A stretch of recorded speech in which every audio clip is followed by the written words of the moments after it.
সুপ্রিয় শিক্ষার্থী সবাইকে আন্তরিক ভালোবাসা এবং শুভেচ্ছা জানাচ্ছি।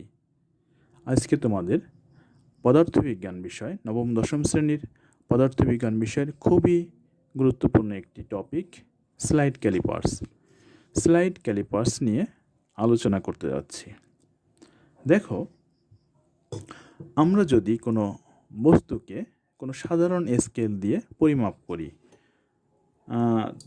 তখন দেখবে এই যে সাধারণ স্কেল, এটা আমরা যদি সাধারণ স্কেল ধরি, কোনো সাধারণ স্কেল দিয়ে পরিমাপ করি, তাহলে যদি কোনো বস্তুর দৈর্ঘ্য কোনো মিলিমিটার ভগ্নাংশের মাঝে, অর্থাৎ মিলিমিটারের যে ভগ্নাংশ আছে দুই দাগের মাঝে যদি কোনো বস্তু পড়ে যায় পরিমাপ করতে যে, তাহলে কিন্তু আমরা সঠিক পরিমাপ করতে পারি না।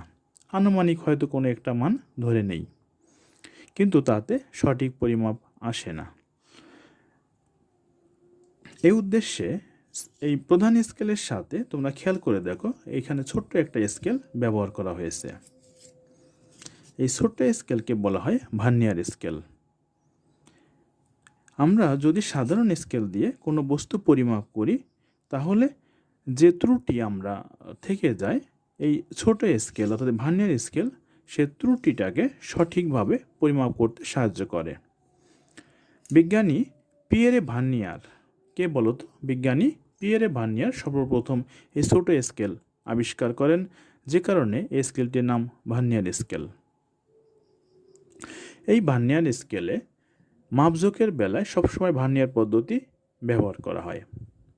দেখো, একটি আয়তকার ইস্পাত দণ্ডের গায়ে দাগ কেটে স্লাইড ক্যালিপার্সের মূল স্কেল বা প্রধান স্কেল তৈরি করা হয়।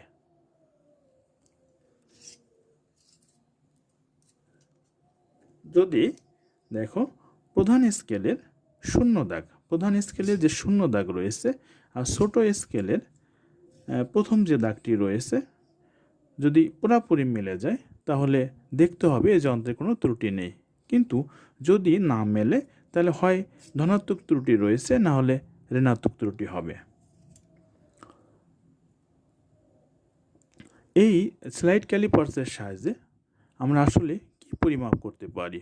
আমরা আয়তকার বস্তুর আয়তন পরিমাপ করতে পারি, গোলকের আয়তন পরিমাপ করতে পারি, সিলিন্ডার বা বেলনের আয়তন পরিমাপ করতে পারি।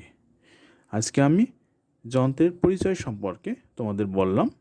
পরবর্তী ক্লাসে আমি তোমাদের ভার্নিয়ার স্কেল কী, ভার্নিয়ার ধ্রুবক কী এবং কীভাবে বস্তুর দৈর্ঘ্য পরিমাপ করা হয় সে সম্পর্কে আলোচনা করব।